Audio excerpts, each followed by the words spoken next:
All right, and we are live. Here we are. Welcome back, everybody. Awesome. I see. Um, yeah, my somebody in the chat already said my IG bills about Erica Kirk are petty. Yeah, maybe a little, maybe a little. But it is what it is. Hey, today, right now, welcome back. We're talking about reparations and restorative justice today. Part of what I want to be clear on, I want to make sure I'm recording. I am recording. Okay. Part of what I kind of want to be clear on is we have been working through this. You've essentially, if you've been following me either on IG Live, on YouTube, maybe you join in on the sessions and things like that. You've basically taken an abridged version of the Race and Contemporary Society course that apparently made me internet famous anyway. And so, welcome, congratulate yourself, give yourself a pat on the back here. Basically, this week I want to talk about reparations and restorative justice. I know people are really excited to talk about this, and there's a lot to cover. So I want to preface by saying that this might go a little longer than normal, not too much longer anyway. I know most of you don't usually complain about that sort of thing. So I know I'm in good company there. One thing that happened in the last live stream before I get started was my IG live chat, the live stream kind of shut off for some reason, and somebody in the Zoom session let me know that it shut off. If that happens again, could you just be kind enough to let me know, and I'll do what I need to do to pause and set things back up. I would like for people to be able to have access to this information. I didn't know that IG Live is now doing a thing where like there's an hour limit on live streams. I think that's a little weird, but it is what it is. Just be kind enough if you're in the Zoom chat or if you're following on IG Live, and you want to jump into the session or something like that. If someone at some point in time is willing to just communicate and say, "Hey, this shut off. Could you bring it back up?" and that kind of thing, I'll be willing to do that. Okay. But let's go ahead. Let's get started here. So here we are. And part of the contingency for talking about reparations and restorative justice here is if you've been following along the entire course, this topic of discussion is going to make perfect sense for you. If you haven't been, you'll still be able to follow along, but I really recommend that you go back and watch all of the other prior YouTube entries in this lecture series before hitting this final one, because then I think there will be more added weight. That's just how I feel about it. However, if you're listening for the first time, you're chiming in for the first time, welcome. I'm excited to have you here, and I'm excited that there's already a number of people who are here. So let's go ahead and get started. Now, the first thing I want to talk about before we even get to reparations and restorative justice and things like that is I basically want to run through a review of what we've been talking about, just to kind of jog your memory here. And one of the earliest things that I started talking about in this lecture series was anti-racism, right? And usually in these classes, what I do is I put it on my students to answer these questions because it kind of jogs their memory. It gets them to demonstrate their knowledge and things like that. If you're listening along, I want you to like talk aloud to yourself, if you can, if possible. I don't know if it's weird to like talk over myself, but try to use these slides as the time to be able to kind of talk aloud about what it is that you understand, what you've come to understand, what you've learned. And the first thing I want to put on you is the concept of anti-racism. What is that? Talk to yourself and tell yourself what that is. The reason why I'm not having people chime in just yet, I wanted to have people do that is because sometimes people will come in and they'll sabotage and they'll turn on their microphone and then they have all the background chatter. And I want to be able to get a clean recording of this. So what is that to you, right? Take a moment. What is anti-racism? What have you learned anti-racism to be since your time with me, since you've started? Right? And if you're kind of lost right now, I want to introduce you to this theoretical model. This is a theoretical model that I have introduced. It's in one of my earliest lectures, and I have introduced this idea of reconceptualizing, even redefining the word racism and the imperative and the need to do that. And part of that is because racism right now takes on this oversimplified understanding in which it's understood to be just bigotry and prejudice, the ways in which you negatively treat people on the basis of their race or their racial difference. And yet Based on this definition of racism, if I then put onto you the onus of, well, how do we fix it? How do we resolve the problems that come from bigotry and prejudice? The only natural explanation or response that anyone could have is end racism. Okay, great. How do we do that? How can we end racism? I like to use this example all the time. I absolutely hate grapefruit. I fucking hate it. I think it's disgusting. I don't think there's anything that could possibly ever convince me otherwise about grapefruit. Now, great. End my prejudice. Can you do that? Right? There's some other people probably in the chat or in IG Live that are like, hey, grapefruit's delicious. I had a cup of grapefruit juice this morning. What are you talking about? Blah. And you can clearly see that if I have a prejudice against grapefruit, it's something that's subjective in nature and I have negative feelings about it. How do you how do you resolve my prejudice? You kind of can't, right? And so this should reveal to you, going back to racism, the sort of nonsensical nature around this oversimplified understanding that we've normalized in American society. Now, I position the concept of racism to be more like the ability to distinguish and categorize people based on a generally agreed upon understanding of race. And although that sounds stupid and it sounds like a textbook and sciency, the reason why is because it then positions racism as a neutral capacity. Based on this definition, it then has the ability to produce racial inequality, prejudice, bigotry, all of the forms that we see there, the institutional racism, the systemic racism, but it also has the ability to produce the solution to it too. Because now that you understand that racism is just racism, it's not actually bigotry and prejudice. It can be, but it's not just that. The moment I put on you, well, what is the solution to all of the productions of racial inequality that we see in our society, it becomes a little bit easier to then think about the solution. And believe it or not, the solution is not end racism because you can't end something like that. The ability to see and distinguish based on a generally agreed upon understanding. That's not something you can end. If you can tell the difference between a Granny Smith apple and a Fuji apple, you can certainly tell the difference between a white person, a black person, and an Asian person. So then it becomes we can't end racism. It becomes rather about what you're doing with your racism. How are you using it? Are you using it to create strife and division, patterns of inequality, social norms of white supremacy? Or are you using your racism to create a truly fair, just, and equal society? Now, it sounds foreign. It sounds taboo for me to say to you, are you using your racism to create a fair, just, and equal society? And yet, you see Palestinian persecution and genocide. You see anti Black patterns and norms in American society.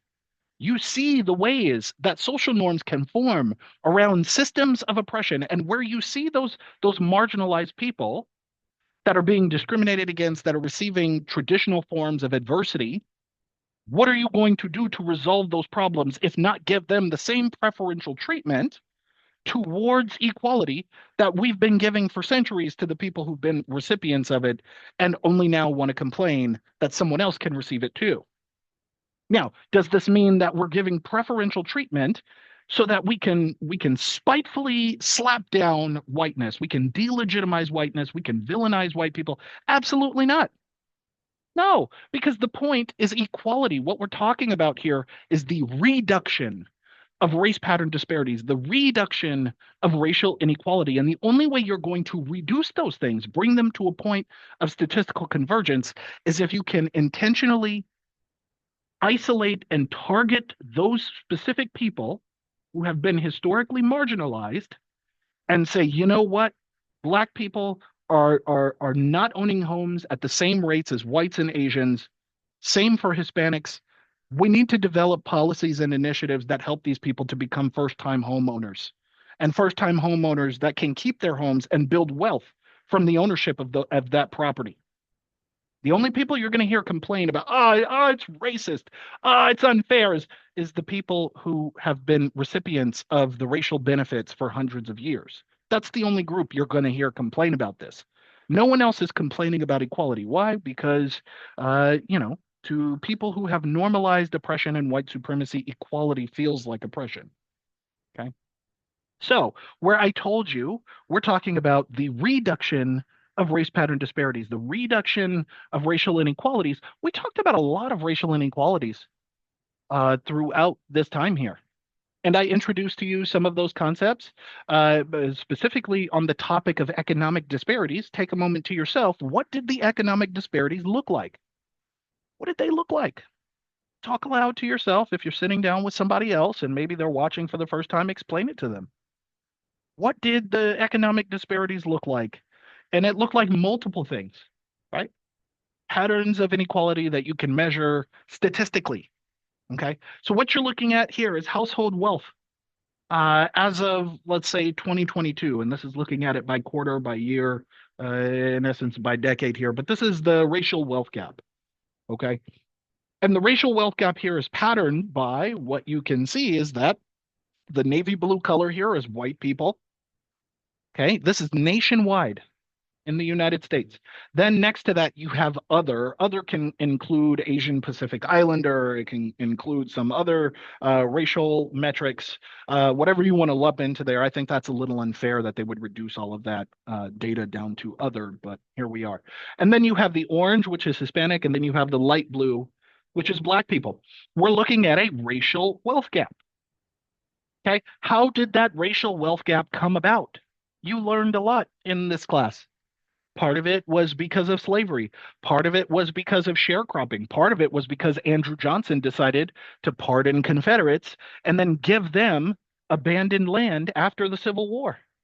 They're inheriting mansions, they're inheriting plantations, they're inheriting houses and properties, and then they redline those things, leading to the statistical pattern that we see here. Look at the data, look at the curve here. Even before we get back to the 1800s, we're looking at, if we go backward in time, we're looking at a downward trend.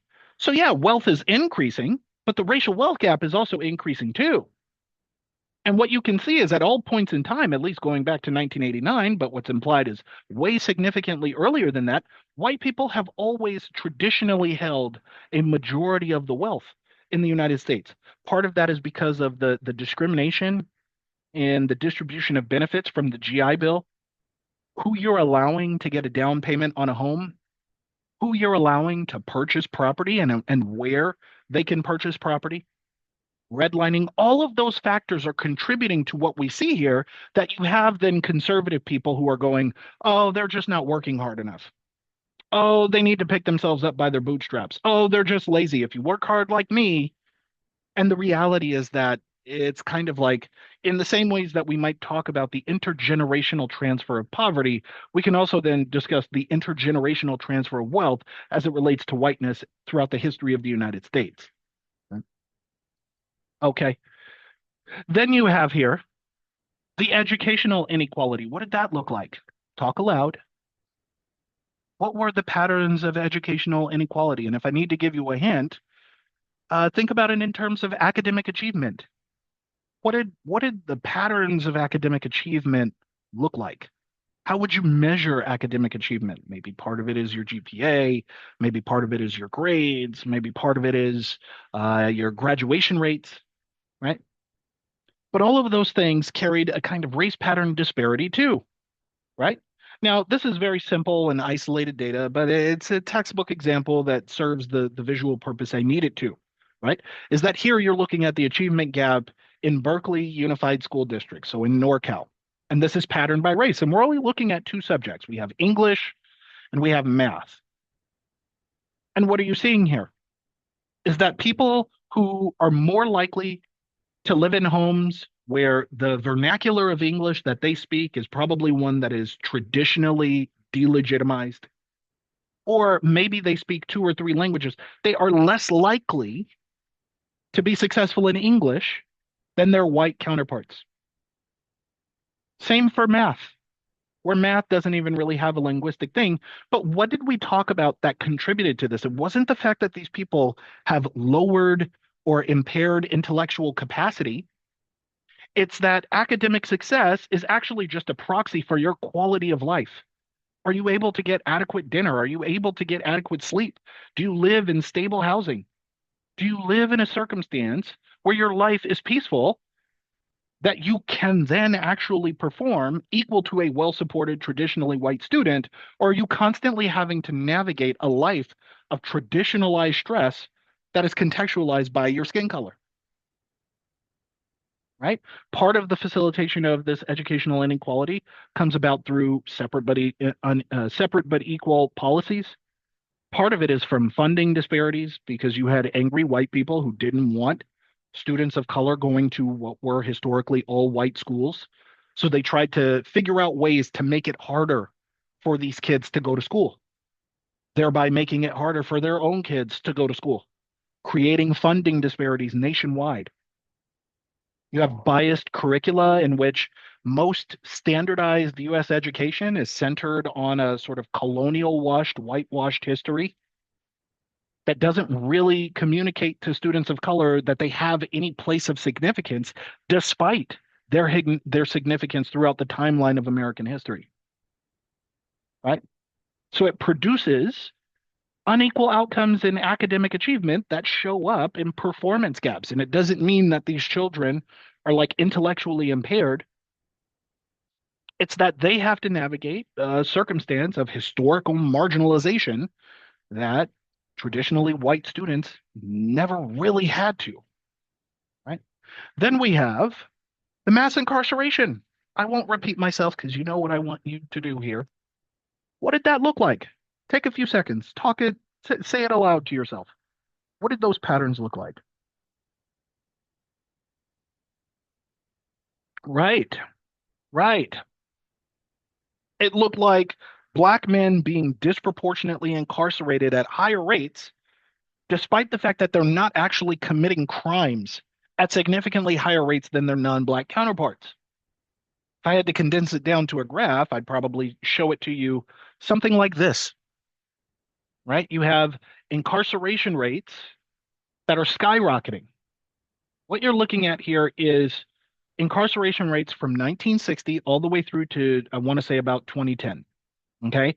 And we're comparing two groups. We have black men in purple and we have white men in green. We have two different shades of purple. We have two different shades of green. And the darker shade of purple, we're looking at black men with no high school diploma. In the lighter shade of purple, we're looking at just all black men, regardless of their educational attainment. Then on the right, in the dark, or excuse me, not on the right, but below that, you get what I mean. The darker green is white men with no high school diploma. And then you have in the lighter green, all white men. Okay. And what you can see here is very interesting. What do you notice about this graph, right? We see the spike. I told you how the spike came about. It wasn't that just black men just decided, well, I guess it's the 1970s. Guess we want to commit more crimes now. It's that they're being politically persecuted by conservative policies that seek to punish and persecute black men based on their loose affiliation to the Black Panther Party and the Black Panther movement. But what's interesting here is that where you have all black men, that is a consolidation of black men who might have a college degree, who might have a graduate degree, or those who don't have any high school, their incarceration rate is still significantly higher than white men with no high school diploma. So is education a function of incarceration here? No. The only thing you're left with here is that race is. And it's not somehow that by virtue of these people having melanated skin that they're now biologically predisposed to committing crime at higher rates. It's just like I told you, and I've shown you through documented history, a review of that history, a thorough review, which you can go back to in all of these reels, is that it's a response to the civil rights movement. It's a response to the Black Panther movement. It's a response to Black people demanding equality, and then the president signing executive orders and bills that seek to center that equality as precedent, and then angry white people who don't want to do that because they're appealing to their culture norms and their traditions, right? So what's driving the incarceration rates here is racial profiling, harsher sentencing, these tough on crime policies, right? mass incarceration. This is how you get that, and it becomes a thing that is racialized. Now, I could go on and on about all of the different things that we talked about. We talked about many different topics over the course of this time here. But if I had to ask you, and I'm going to put this to you in a rhetorical sense, yes, I will have an answer to it too, but can you think through aloud what are some of the common elements that you can identify between these systemic harms? Just the ones that I've reviewed here, the educational inequality, the mass incarceration, the educational, or what is it, economic inequality, right? What are the common elements there? Well, the common elements are that all of those systems are things that were intentionally broken, intentionally made to be unequal, intentionally made to produce differential outcomes depending on what you look like as a human being. And if things are intentionally broken, then that would imply that they would need to be repaired, correct? Okay. Well, before we get into reparations, we still have a little more review, but I put that on you to think about. Then it's not just the things that we can identify through statistical patterns, right? We're also talking about the cultural and social norms too that take shape in the form of social and cultural harms. Here, I would use the term dehumanization. And specifically as it relates to African Americans, obviously, I'm compiling a bunch of blackface images on the screen here. You can see lots of blackface caricatures, but it goes well beyond black people, right? Okay, you have a culture norm that dehumanizes black people, that overemphasizes their sexuality, that overemphasizes or exaggerates what it means to be black and happy or animated or excited, makes them out to be rigid stereotypes and caricatures. They're dim-witted, they're stupid, they're overly docile, right? Kind of absurdist in a way. But it kind of serves to create the social and cultural norm that these kinds of people are inherently inferior, inherently subhuman. In a way, although to some extent I wouldn't necessarily put this up here to say that these images serve to justify slavery and violence, in a way they have a way of doing so. Because in the minds of the masses, if you can convince the masses that there is a group of people that they feel blessed to not be affiliated with or associated with in some way due to their perceived inferiority or their subhumanity, it creates this norm in which you feel superior. It creates a kind of normal cultural racial hierarchy in which you have the ability to justify your sense of superiority by pointing to examples of other forms of inferiority. That dehumanization can also take on the form of stereotyping, right? Although it's, I suppose now that I think about it, that last slide is a little redundant in this regard. Still, the point is, within American culture, you do have the circulation of harmful stereotypes that go back hundreds of years in origin. I often talk to my students about the origin of the watermelon and the fried chicken stereotype, for example, right? Have you heard of these stereotypes? Are you familiar with them? Black people love fried chicken. They love watermelon. Where did we get that from? Where did those stereotypes come from? Do you know? I've heard different stories. Even some of my students have come up with different stories. The story that I was taught, obviously none of us were there, so we don't really know. But the history that I was taught was that the origin of watermelon was that in the South, lots of things were grown on plantations. The primary crop was uh, cotton, but lots of other plantations were growing things like peaches. They were growing things like tobacco, growing things like watermelon, for example, sugarcane, rice. And on in where the watermelon was being harvested, obviously because it was slave labor, you had black people that were harvesting those watermelons, and they would take because they're sharecropping, they would take a watermelon or two at midday, take an hour break under the shade of a tree, and slice open the watermelon and dish it out to everybody, and they would eat it. But because the watermelon had the shape of a giant smile, like the minstrel characters, and it was read, it created this lasting impression on the minds of white people that there was something inherently niggardly about black people consuming watermelon, leading to the watermelon stereotype.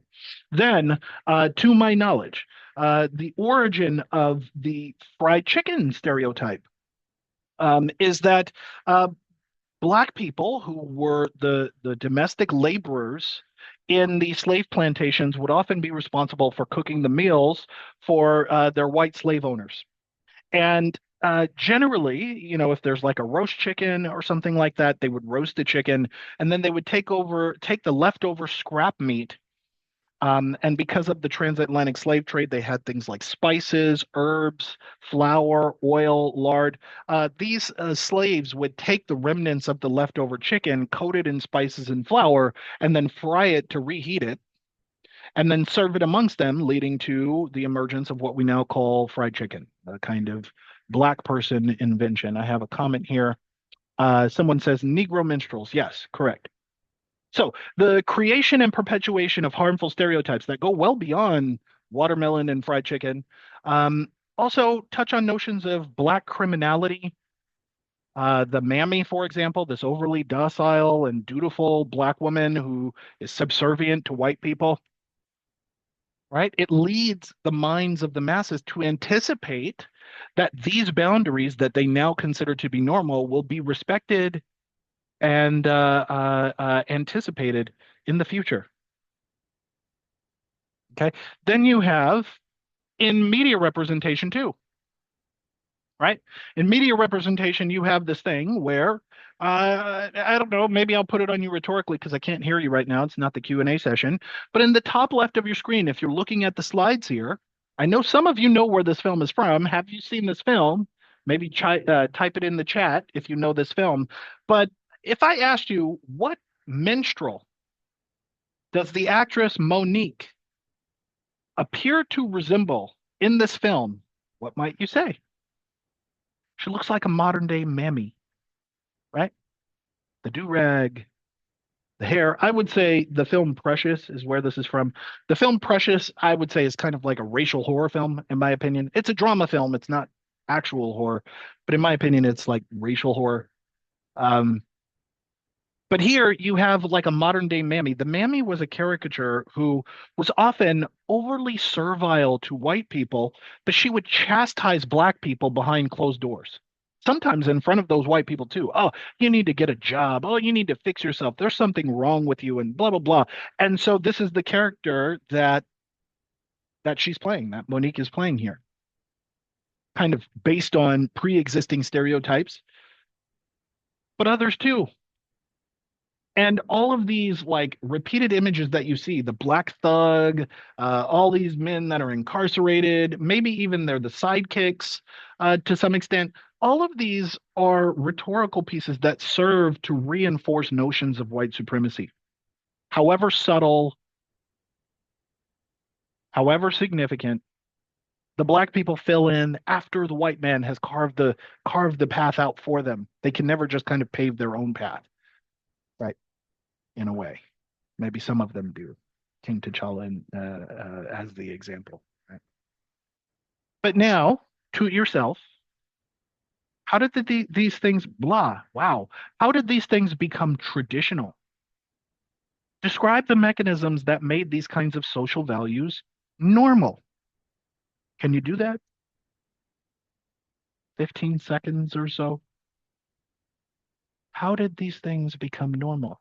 Well, part of that normalization came about because of physical and psychological harms that were perpetrated against these kinds of people. The most textbook example of it, obviously, is lynching, right? The brutalization of black bodies in the streets by large numbers of white people, mobs, lynch mobs, right?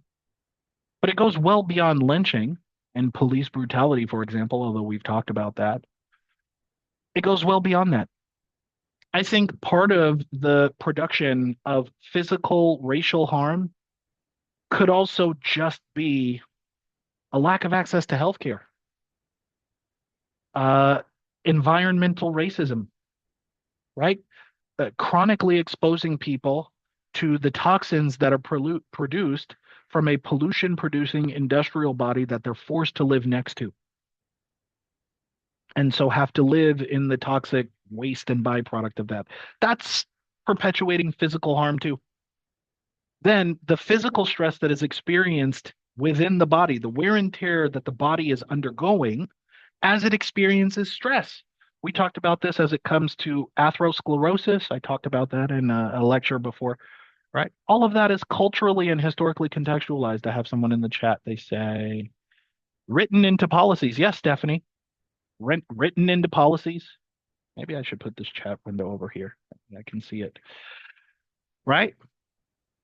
Okay, so even the production of physical racial harm is also, it's not, it can be physically violent, right? It can be brutalizing and murdering somebody, but you can also do it by symbolically murdering them too and producing racial harm in that way. Okay? Then you have the production of psychological harm. Okay, the production of psychological harm here, we talked about this in terms of John Henryism, if you recall that lecture, right? You have all of this, the stereotypical ideas about Black people being inherently lazy, unwilling to work, just want to mooch off of the government and those kinds of things. And yet, there is a consistent body of evidence going back all the way back to the 70s that documents that Black people are actually engaging in something called John Henryism, a high effort coping method in which they are overexerting themselves in order to maintain stability in their lives. And that imposes a kind of psychological wear and tear, physical wear and tear, physiologic wear and tear, right? Okay. And so this is where you get some people internalize racial norms and navigate the internalization of those racial norms. It can have negative effects on their self-esteem. It can have negative effects on their mental health in terms of anxiety, depression, stress, those kinds of things. And because it is cultural and because it's normative, it can be generational. That the inertia from the norm of overexerting oneself in their labor that comes from slavery makes its way into how people maintain stability in the height of Jim Crow, which then leads into maintaining stability in the height of racial violence and navigating a society in which you're regularly persecuted. Okay, so you can see that there is the production of physical harm, there's the production of psychological harm. How does this relate to reparations? We're getting there. Hold on, I promise. When you see it, it'll be a big bomb. You'll love it. Okay. Then you have the intergenerational effects too, right? Where you have systemic and economic disempowerment through housing segregation, through intentional restriction of the certain kinds of like employment opportunities that people will likely be able to get based on how they look, regardless of their qualifications. Their inability to access healthcare or to overburden them with the costs of paying for healthcare, which is extremely high and can bankrupt lots of people. Unequal access to quality education, whether that's in grade school or even their likelihood to get into college later in life. There is a phenomenon in American society in which there is the creation of what I call feedback loops, where poverty is perpetuating poverty, which perpetuates poverty, and you end up in a circumstance kind of perfectly illustrated in this picture here. You have children and they're playing outside, but look at what they're growing up in. Look at the environment they live in. Looks like they might live next door to a pollution producing industrial body of some kind. Many of their homes may as well be condemned. And now imagine, do you think they're getting the same kind of quality education that a majority white or an all white school is getting in grade school? No. What is their likelihood for being able to escape this kind of environment?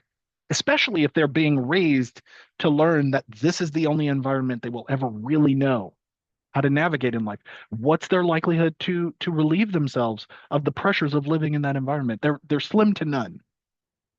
So we're talking about not just the perpetuation of systemic, symbolic, and physical harms on people, but that it transcends generations. It becomes the intergenerational transfer of systemic, social, and political persecution. So when we go back to this concept of anti-racism, then it means that where I'm positioning to you that racism is a neutral capacity and you can use your racism to create a truly fair, equal, and just society, you can also use your racism to perpetuate harm. You can use it through systemic means, institutional means, individual means on either side of the spectrum. It creates a phenomenon in which, if we align this theoretical framework on a moral spectrum, it means then that there is almost an ethical obligation to engage in anti-racism, not for the sake of racism itself, but for the sake of actually upholding the values, the American values that we say we fervently and firmly and believe in and endorse, right? There's an ethical obligation to be anti-racist. And by being anti-racist, what we're doing is we are dismantling all of the mechanisms and institutional bodies that are intentionally producing patterns of inequality. It means that there is an ethical obligation to be anti-racist. We're engaged in active resistance to systemic and structural harm. Now, being non-racist is enough. You have lots of people. You've seen examples of this on my reels of people going, "I'm not a racist. I'm not racist. I don't do blah blah blah." And it's not enough to not be racist. According to this theoretical framework, there is a way in which you can be not racist. You're not producing any patterns of harm. You're also not helping to produce any patterns of equality either. You're just kind of in the middle. You're not doing anything. You kind of maintain the status quo. Well, currently, the status quo is skewed to the right now. Where the only people who are playing the racism game are people like Donald Trump and Elon Musk, and they're winning because everybody else is too scared to touch racism because they think that racism belongs to these people, while at the same time doing DEI policies, while at the same time trying to find ways to create more equitable means of recruitment and inclusion. And then those things are getting bastardized and mischaracterized as racist and therefore bad, when in fact they are racist, but they're not bad. So no one is playing that game. And the only people who are playing the racism game are these really fucking cruel and evil people. And they're winning because we're all scared to jump in with them. And the reality is the same way that they can go, no, we need to kick out these so-and-sos because they don't belong here, is the same way we can turn around and we can go, no, we need to create opportunities and pathways to citizenship for these so-and-sos. No, we need to protect their interests, their humanitarian interests, because their humanitarian interests are my humanitarian interests. I can acknowledge the race. I can see their racial difference. I'm not shying away from those things. You can lean into that because there's an ethical obligation to do so. The only way you're going to confront and dismantle these systems of oppression is if you start intentionally leaning into naming where the racial problems exist and then intentionally fixing them. It doesn't happen by accident. You'll never get to a perfect, fair, just, and equal America by accident. The only way we're going to get there is if we start understanding that we do have to be racially selective, and racially selective with the interest of bringing these patterns of statistical divergence to a point of convergence.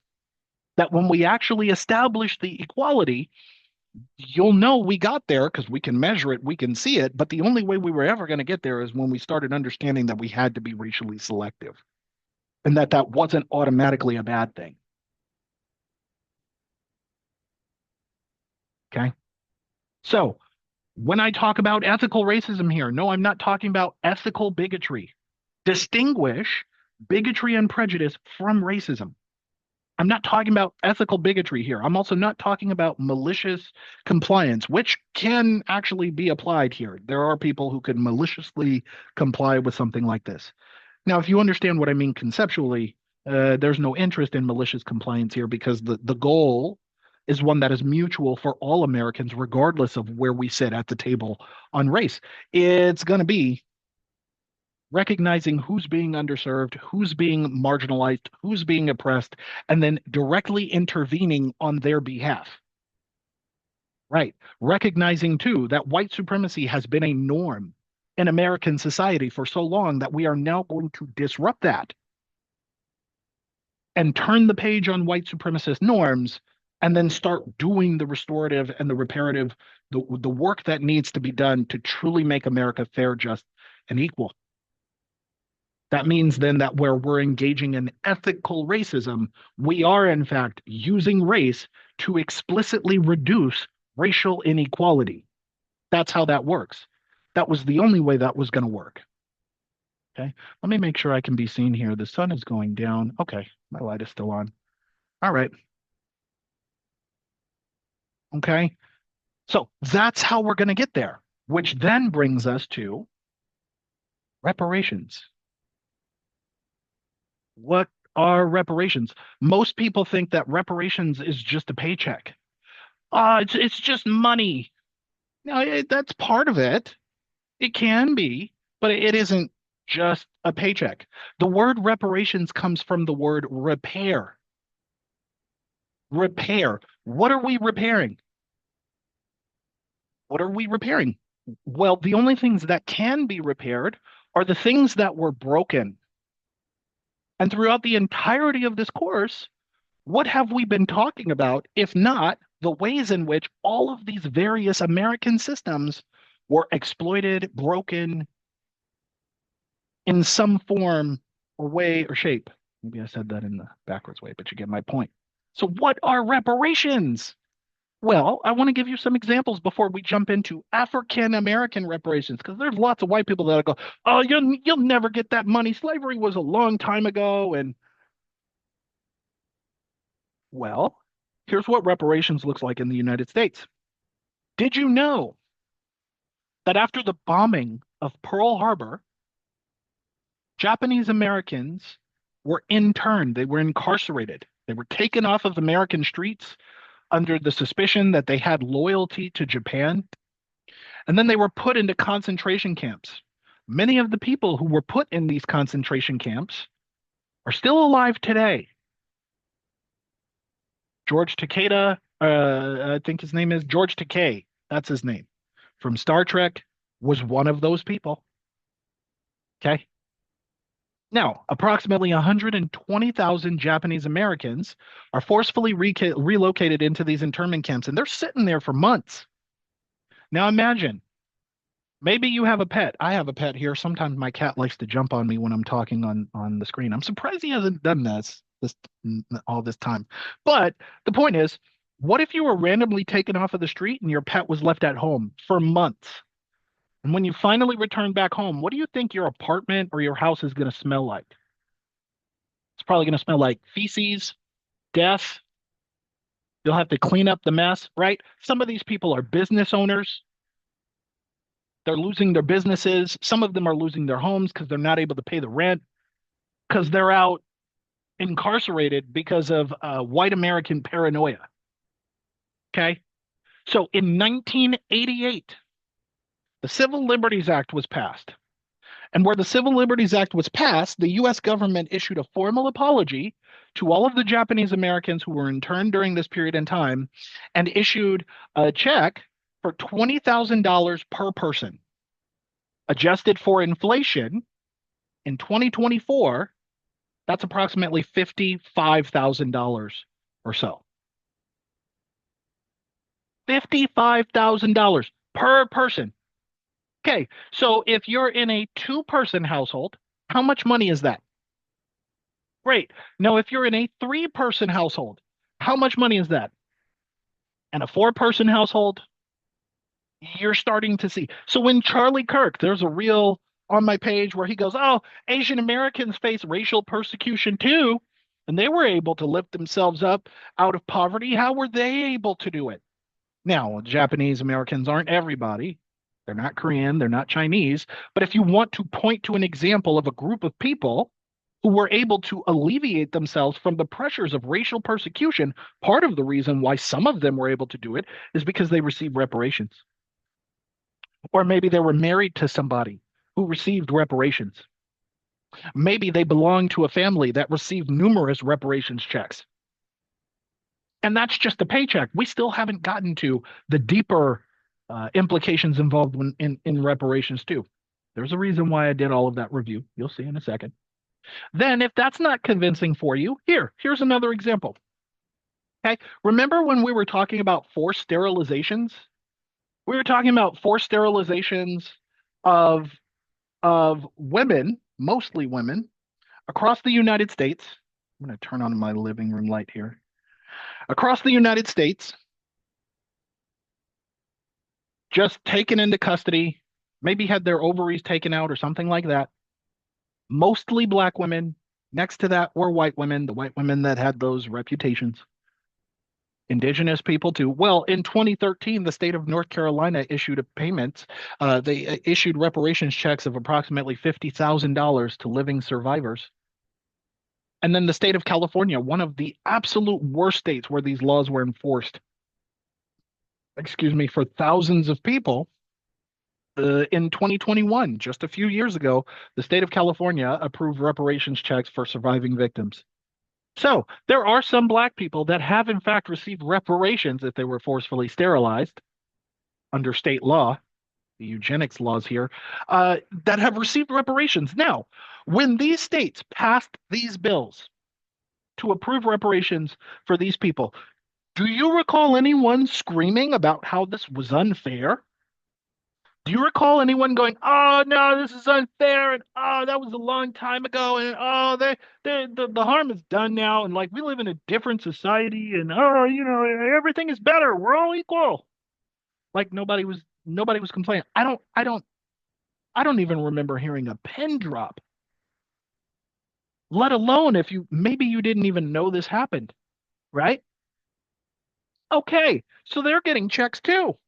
Before we even jump into what reparations is, since you want to think that reparations is a paycheck and black people don't deserve it, look, how crazy is that? All right, now check this out. Maybe you don't believe me. And this one is contentious. I will admit. This one is it comes with an asterisk. However, some Native American tribes have in fact received reparations for colonization, for their displacement, for their genocide, for broken treaties. In 1946, you had the Indian Claims Commission that established several treaties violations where the United States government paid these tribes $1.3 billion or so in reparations. Okay. Now, you might be asking, well, gee, if Native Americans received reparations, how are they still high on the incarceration rate and homicide and death and blah, blah, blah, and all the patterns of oppression you see among Black people, in some cases worse? Well, um, unfortunately, the way that these funds were distributed was they were given to the chiefs or the leaders of these tribes, who were then expected to distribute the money equally among all of the members of their tribes. Do you think they did that? No, absolutely not. This is how you end up with these like Native American casinos, right? The Pachanga Resort in NorCal or Ontario or wherever the fuck it is. And then you have Native Americans who are still like struggling, right? That's how you get that. So I'm not necessarily saying they got reparations and they benefit from it because this was the way that it happened was kind of fucked up. However, the United States government, at least the argument I want to make here is that the United States government did in fact have the capacity to extend reparations for colonization, for genocide, for displacement of indigenous peoples. So why aren't we doing this for the people who are the descendants of those who endured slavery? Why? Well, there's a few reasons, and I'd like to explain it to you in just this way. First of all, the United Nations has a mandate on reparations. Okay. I want you to do this. If you're on a computer, right now, if you're listening on IG Live, don't leave my live stream. I want your engagement. However, if you're at a computer, you have a laptop or something like that, I want you to open your browser and I want you to look through this document. And we're going to go through some excerpts of it too. But if you can pull it up, I want you to pull it up. Okay.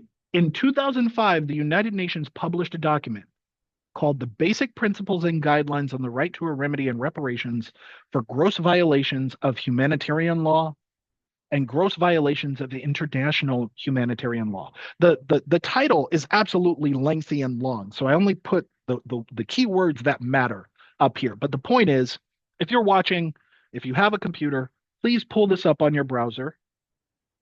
If you look up the title, it'll be the first thing you see. We're going to go through this, and I at least want to point out some elements of it. I invite you to read the whole thing. We're not going to read the whole thing, obviously, but we're going to identify elements of it.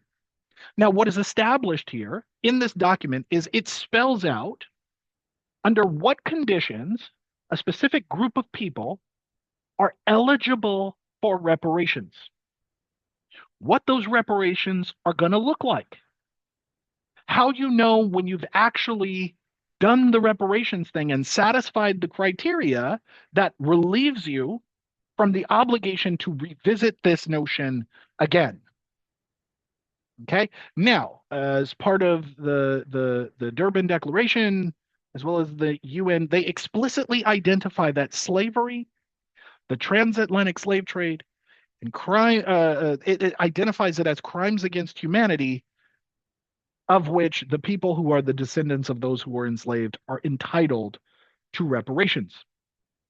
Every year, or maybe every other year, the UN chief, I think his name is Antonio Gutierrez or something like that. Somebody can fact check me on that too. But the UN chief every year is regularly calling for the United States to move forward on its reparations obligations for its role in the transatlantic slave trade. And it doesn't. Even though it's moved forward on reparations for Japanese Americans, even though to some extent, yeah, Antonio Gutierrez, there you go, thank you. Even though the United States has moved forward on its obligation for reparations to Japanese Americans, Native Americans, with an asterisk, and let's say women who were forcefully sterilized under state eugenics laws, it is not moving forward on reparations for slavery. Now, notice the language that's being used here. The UN chief calls for slavery reparations, not reparations to Black people. Now, you need to pay close attention to that language because often when you have these discussions around reparations, generally the discussion can get derailed if you center the discussion around the notion of reparations belongs to Black people, because now the conversation becomes, why are we giving you reparations for being Black? That's what most people misunderstand about this topic, is that we're not actually giving restitution and reparations to people on the basis of their skin color necessarily, but rather that there was a gross violation of humanitarian law that must be put right. And in this context, it's slavery and all of its downstream cultural consequences. Do you understand? Can you see the difference? And in understanding the difference, this is where we're then going to jump into select pieces of this document, basic principles and guidelines on the right to a remedy and reparations. Pull it up, follow along. If you haven't got it, you can jump into the lecture Zoom, the Zoom lecture here. Okay, follow along with me. Now, I'm not going to go through the entire document. Okay, I cannot do that for the sake of time, but there are select pieces that I do want you to understand here. The first is that there is no statute of limitations. What does that mean? Say it out loud. I know I can't hear you. The point is, talk to yourself, demonstrate to yourself and the people around you that you understand what you're talking about here. Say it out loud. What does no statute of limitations mean? That means that there's no expiration date. So there's no point in talking about, slavery was a long time ago, and oh, but you weren't a slave and you didn't experience that, and why should we give you money for a? That's not the point. Because in the same way that we might be able to say the Native Americans who received reparations for colonization and genocide and displacement were not the people who directly experienced that. They are still experiencing the downstream consequences by the fact that most of these tribes were like eradicated to extinction, driven to extinction in some way. Many of them displaced and pushed down into the region we now call Mexico. Okay. But there's no statute of limitations because the consequences of not repairing the gross violations of humanitarian law here keep going and they don't stop. So now this document establishes compensation as one criteria, not the only criteria, just one of the criteria.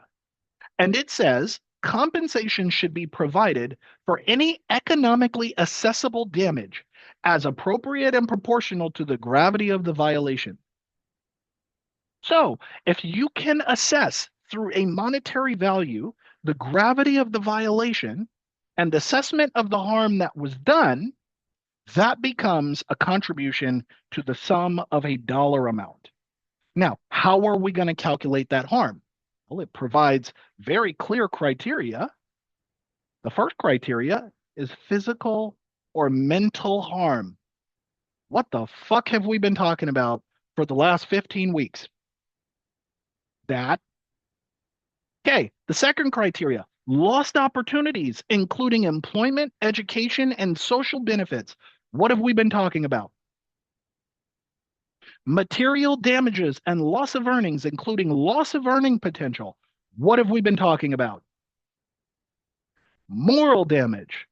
What have we been talking about? Costs required for legal or expert assistance, medicine and medical services, and psychological and social services. What have we been talking about? Okay. So now, at least before we even move on, you should be able to make the direct connections to what an effective reparations endeavor would need to do to satisfy the criteria for slavery, not for Black people, for slavery, because you now have a comprehensive understanding of how all of these things manifest in American society as it relates to the Black experience. Hear the nuance, hear the distinction. Okay, we're not done yet. Then, let me take a sip of my tea here. Then there's also rehabilitation. You have to rehabilitate people too. You can't just throw money at the problem, throw them a check, okay? And then think that things will get better because you were able to sign off on a check by the US Treasury Department or something like that. That doesn't fix the problem. So rehabilitation is also fundamental to reparations too, where it says rehabilitation should include medical and psychological care as well as legal and social services. Hot damn. What are we talking about? What does that sound like? It sounds like something that a guy named Bernie Sanders likes to advocate for all the fucking time. He sounds like a broken record at this point. What does that sound like? Caleb says the longer the government waits, the worse it gets. More time is more descendants and more generations owed. Yes. And the idea is really that if you can wait long enough, you can make it so that it's like impossible to do, right? Because it's so impossible to fix that there's just no point in fixing it. Okay. Now, the reality is, I don't want to leave people with this impression that, like, because you like to think that slavery was a long time ago, that just means we shouldn't do it. The reality is that US slavery actually was not that long ago. I have an uncle. I don't know if he's listening. I don't think he is because he's very old and not really technologically savvy. His name is Clyde Doyle. Uncle Clyde, if you're listening, if you're watching, hey, I miss you.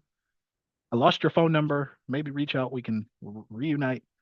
But my Uncle Clyde, only a few years ago, just before the birth of my daughter, my Uncle Clyde got on the phone with me and started telling me about his relationship with his grandmother.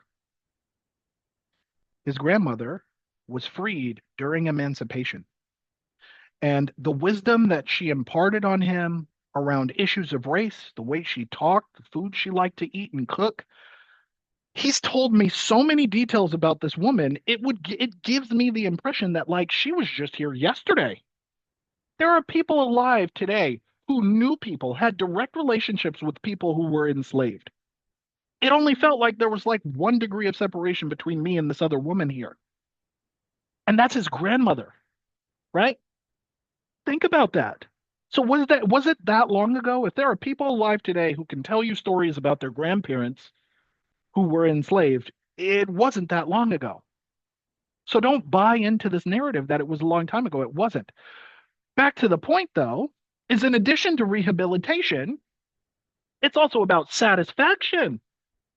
Is the disaffected group satisfied?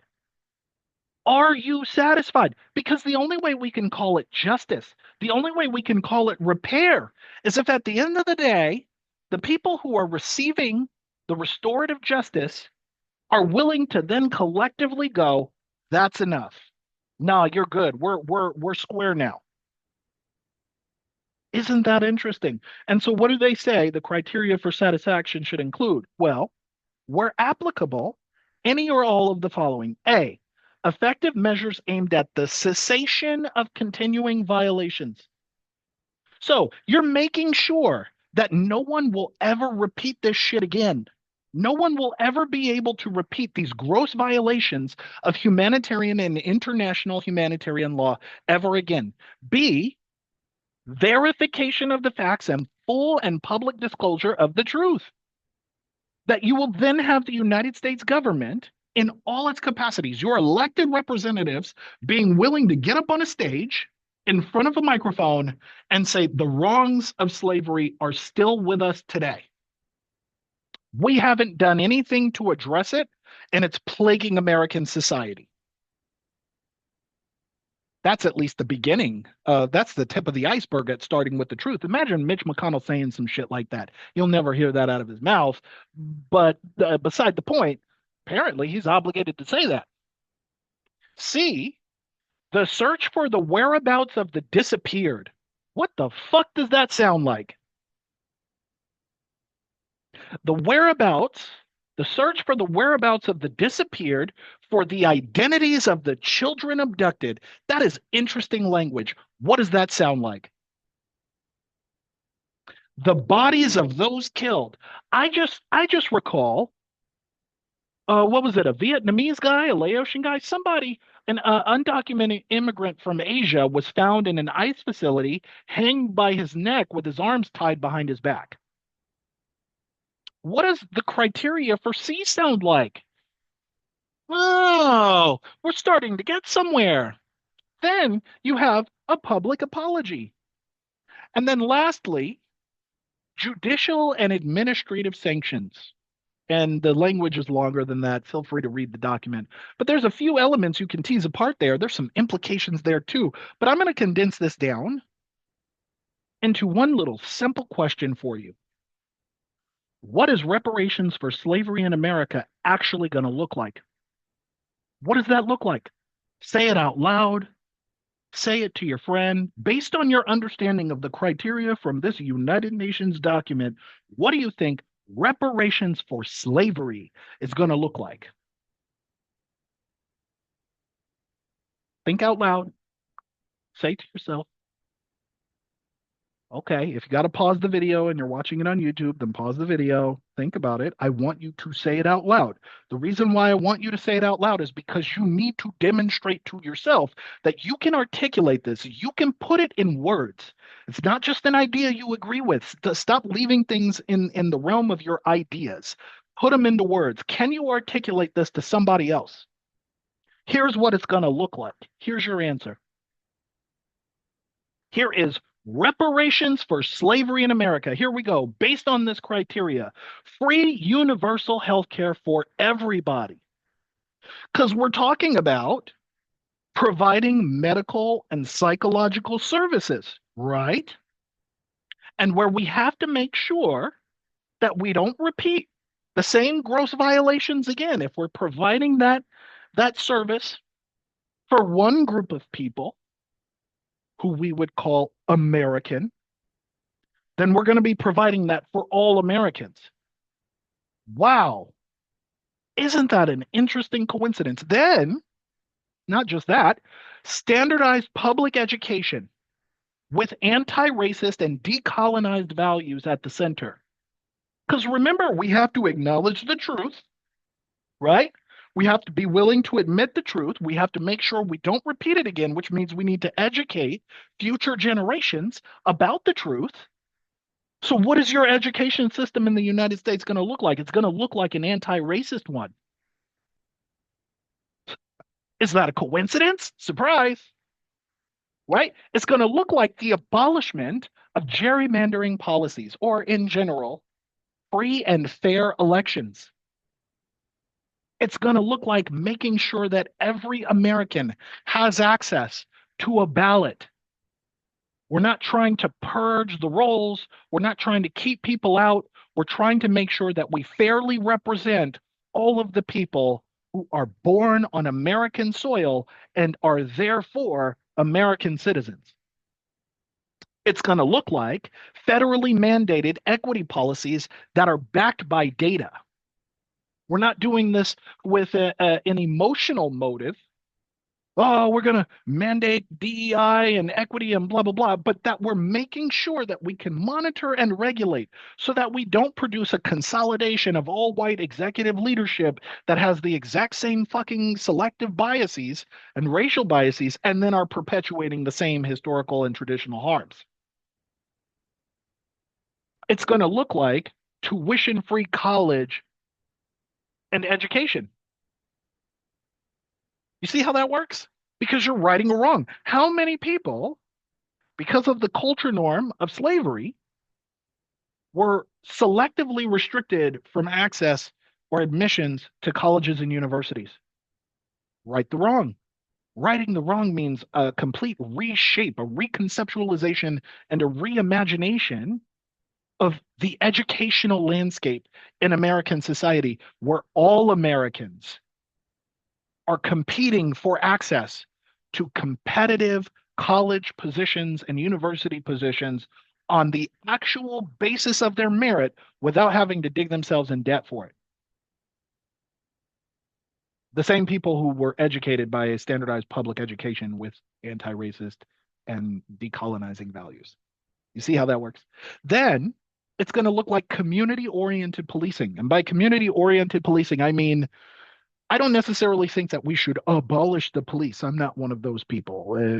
Unfortunately, I'm not. I think they serve a purpose in the modern era. However, it's going to look like collaborative relationships where members of the community belong to the police force. It's also going to look like demilitarizing the police too, because the only reason we militarized the police was because of a political response to the Black Panther movement, to the inner city riots, to Black people demanding fair treatment and equality. So give these people weapons and guns and military grade. We don't need that. Maybe it's going to look like dismantling racialized mass incarceration and the removal of tough on people policies. Now, when I say tough on people policies, I'm talking about tough on crime, tough on drugs, tough on immigration, all of the things that make people's lives worse in some scope. And specifically as it overlaps and intersects with our mass incarceration system. It's going to look like desegregated residential communities.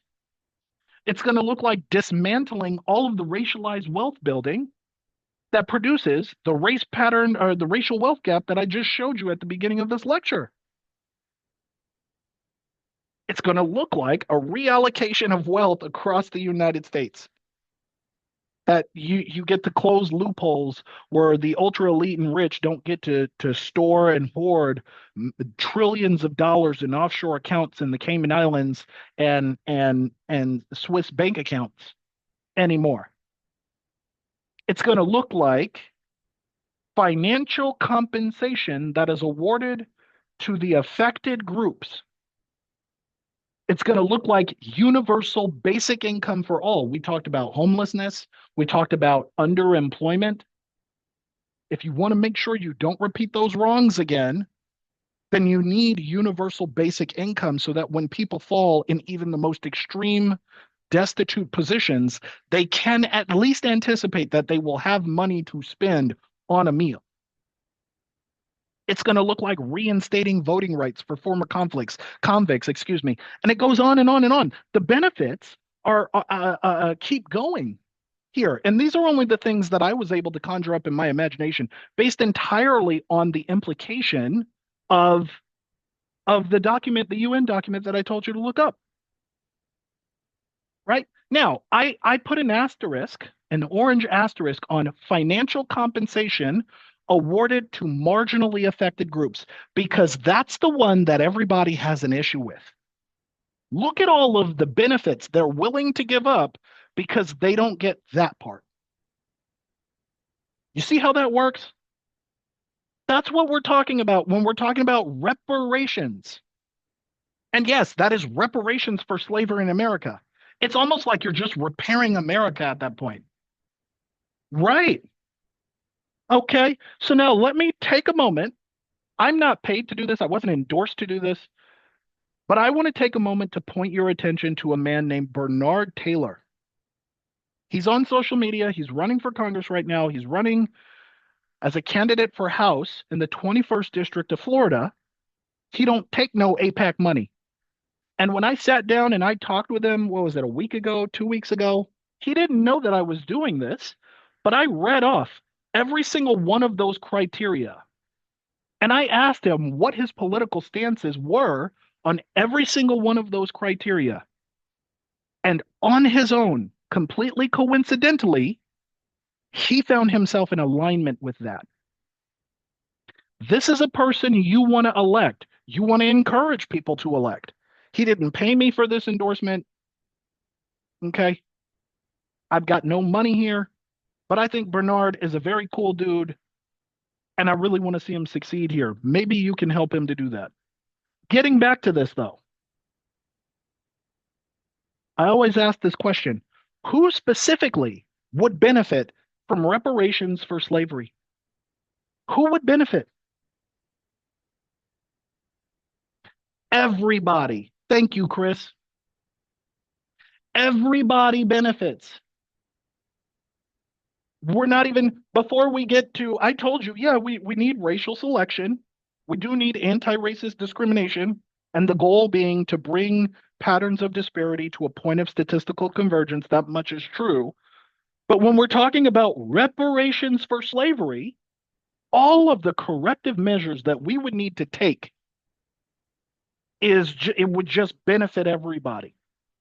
So now imagine you have people who think it's just a paycheck for black people and are going, no, you will never get reparations. I have people on my IG reels that are always saying, no, you'll never get that money. You're not entitled to it. Slavery was a long time ago. You didn't encounter blah blah blah.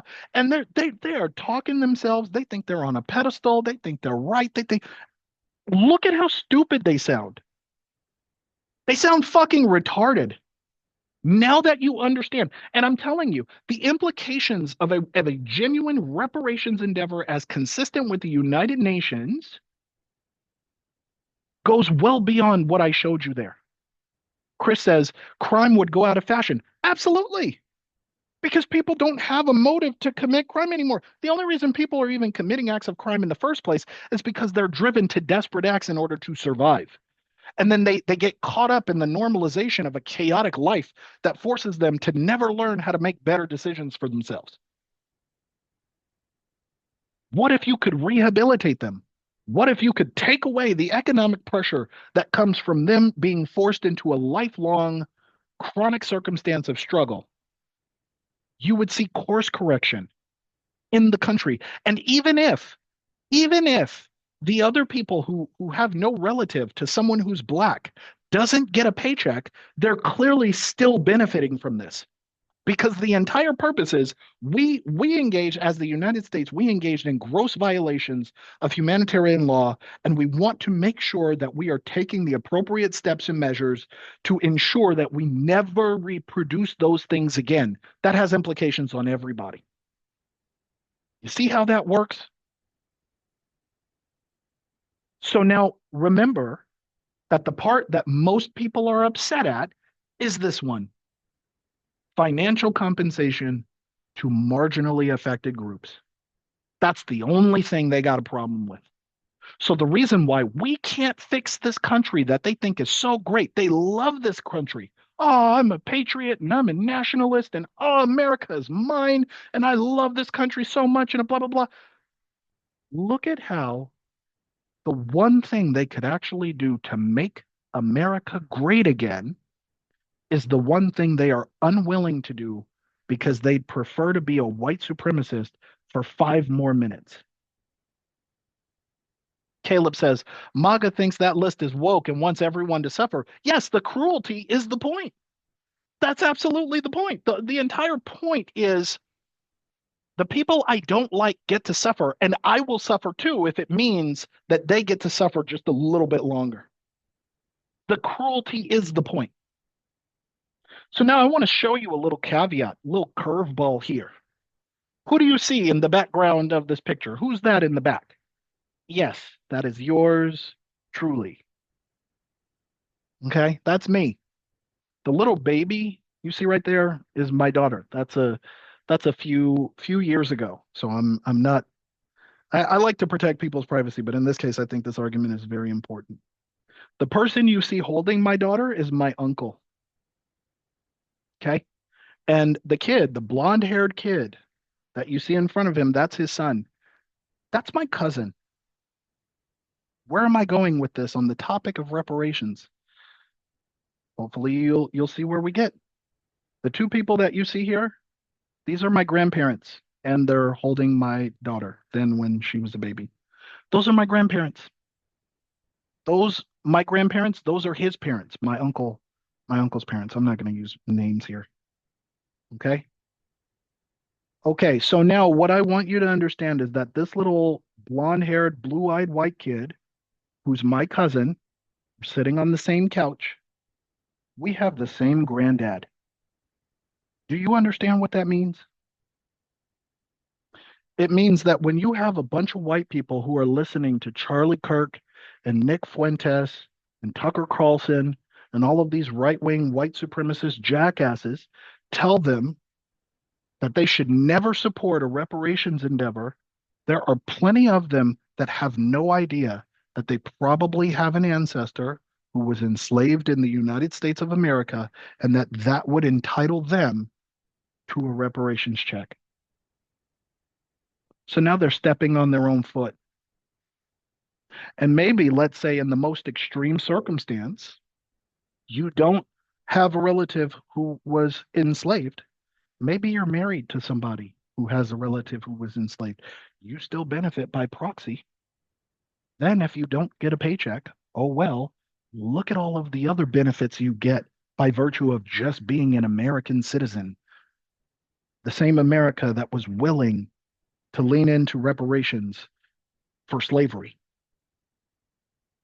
Think about that. Think about the implications here that we now live in a society where I would even go so far, as absurd as it sounds. I think I made this point on one of my reels.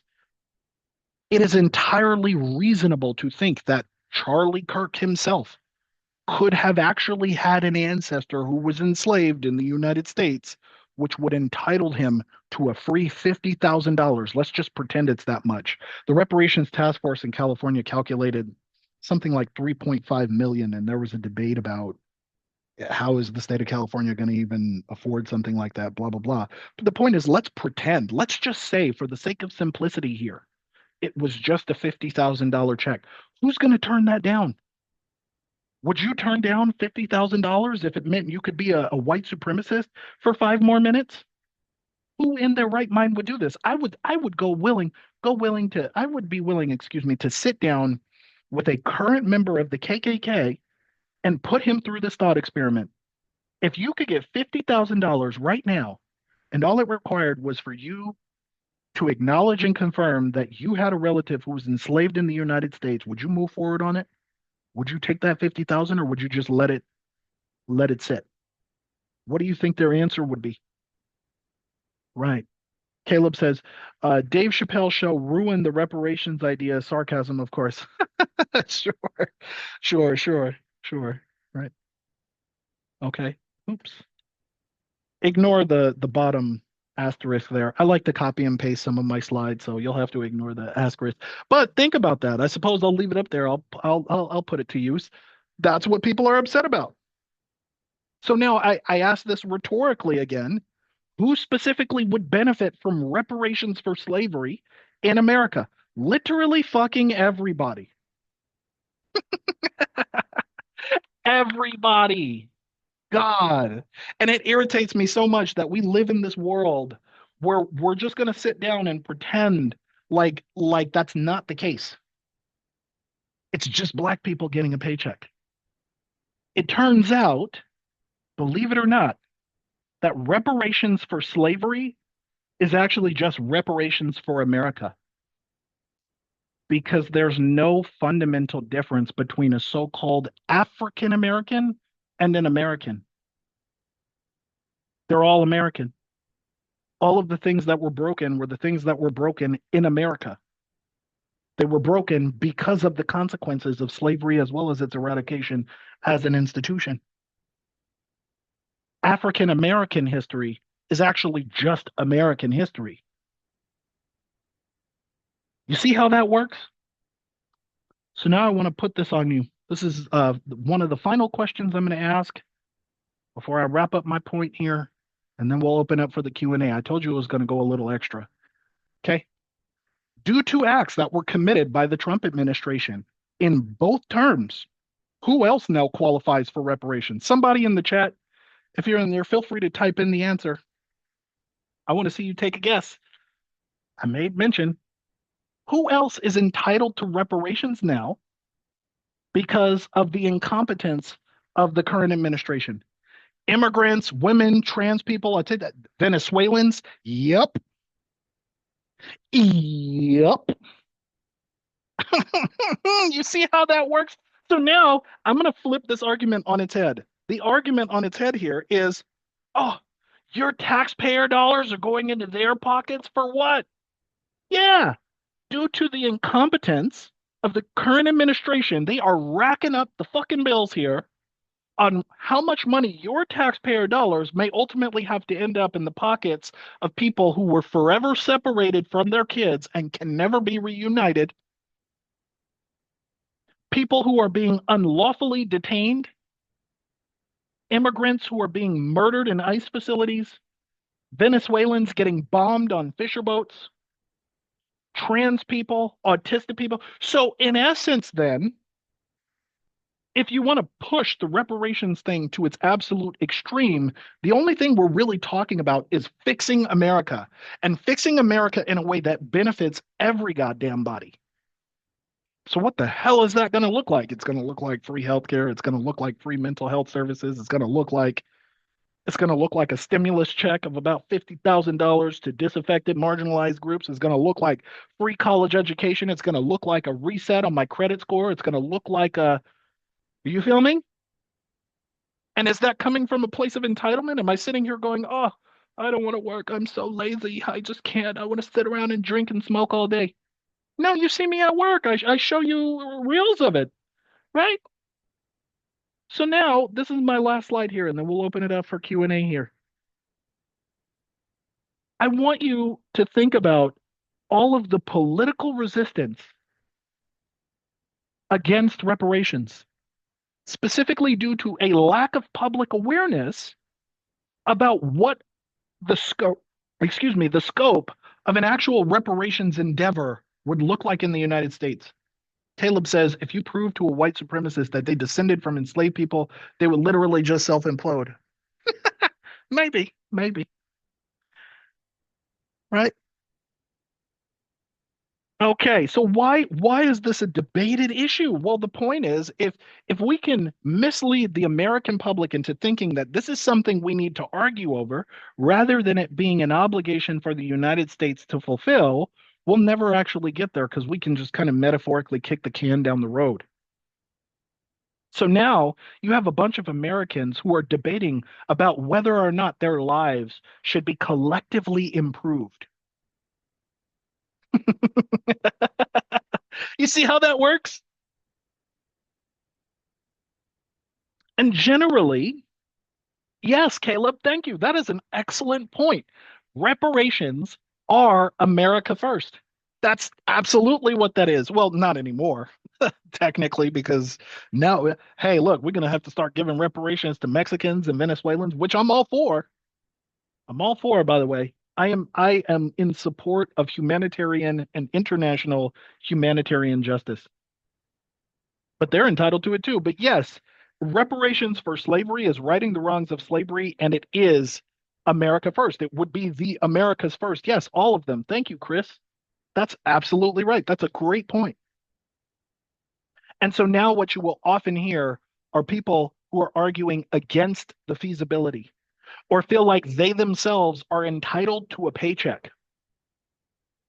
And they'll say, "Oh, well, they didn't do anything to deserve it. My ancestors were enslaved during the Byzantine Empire. Does that make me entitled to go and ask for money now?"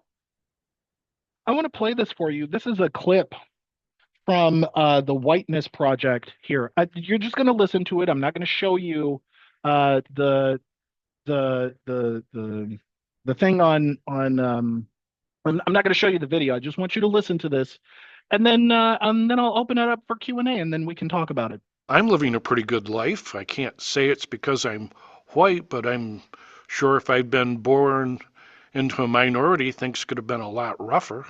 I'm totally for reparations because, as it turns out, my ancestors. And hold on. I know you can't hear it.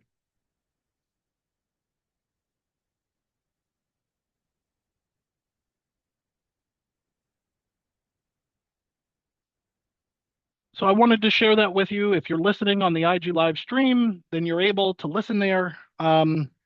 However, right, this is where I open up for the Q&A. I know you guys didn't hear that. I'll describe it to you. I'll put the link. Maybe that's what I'll do. I'll put the link in the chat on Zoom. And if you're listening, then you're welcome to listen to it, chime in about it on your computer. But I want to open this up to a Q&A here. You're welcome to unmute yourself, to turn on your video if you would like, and feel free to chime in, right?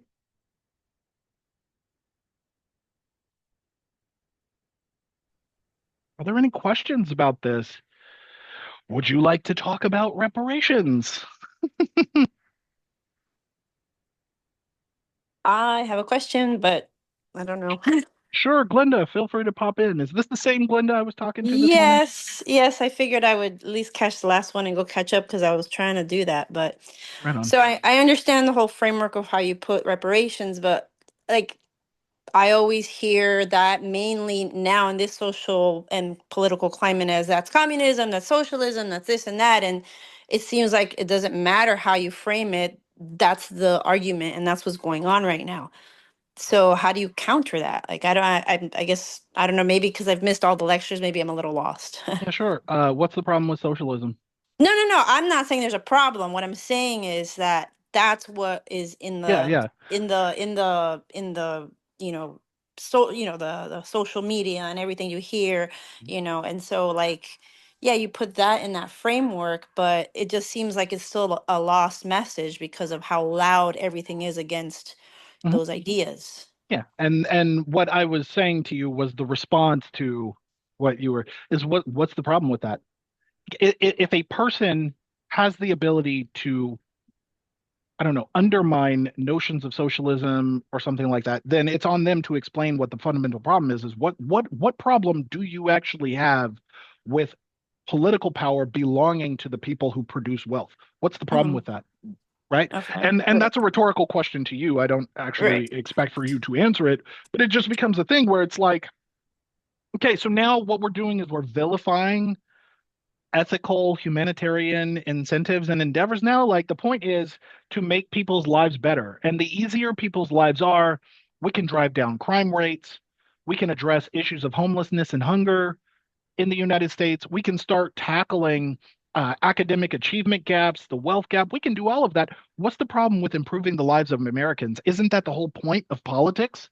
Isn't that why people are campaigning to be elected? Is they are electing on or being elected on these promises of improving the lives of Americans? So now we actually have like substantive evidence about how to improve the lives of Americans, what we could do to improve the lives of Americans. And that's what we're going to start vilifying now. Like, what's the Hmm. problem with that? And so that for me is where we get into, well, it actually isn't socialism and communism. The United States has done this before, and you've never been complaining about it. It's only because now it's about slavery that now you suddenly have a problem. Why do you have a problem with righting the wrongs of slavery, right? Hmm. Why do you have a problem with making sure that America actually lives up to its professed values of equality and justice for everybody, right? And so it becomes a thing where it's like, well, do you actually care about American notions of freedom and liberty and justice, or is that was that just something that you said as long as it belonged to white people only? Right? It becomes a thing where you can start to tease apart. You can force this person to at least self-reflect. No one will ever admit it, but at least self-reflect and get themselves to realize on their own that the only reason they feel this way is because they bought into the normalized rhetoric around racism and white supremacy and capitalism too. But Hmm. Thank you. mhm. Anyone else, feel free to chime in. Tanya, you're kind of silent. Tanya, where are you at? It was finals week this week. Oh, My I don't need to. brain is fried. Fried. Sure, sure. Mine is too. I just finished grading something like 100 finals. Let me show you. Uh, Not that you care or should need to know. These are all of the sections of all of the finals that I had to grade, their exam booklets, and I had to go through every single one. My brain is fried too, but I wanted to show up on this beautiful Sunday night and still give you guys what you were looking for. What are your thoughts about what I've shared here? Do you have any thoughts maybe that you can conjure up with the fried brain? Uh, I do. I actually had a few questions. So okay. I had a few comments and I have some questions. Mhm. So can you jot them down? Because I want you to get to them. Okay. I'm going to take one of the backs of my exams here because I got a bunch of copies of exams now. All right. Okay, so one of the things that I've heard people saying about socialism and capitalism is that it leads to authoritarianism, that that's Mhm, the natural progression of where it goes, mhm, that when the government owns certain things, that that's what happens, right? That just goes that way. That's what I've heard. Second thing that I wanted you to address was the chart that you showed of the wealth gap, right? mhm, I wonder whether or not this is adjusted for the top 1%, mhm, because if the top 1% is owning most of the money anyway, and the 99%, so I would like to see a chart like that adjusted, mhm, right? And then what would that look like? Because as I told you, I've stayed on RV parks, I've been on trailer parks, and the average white person, how is the average white person doing? Not yeah, the sure. chart being skewed by race alone. Yeah, yeah.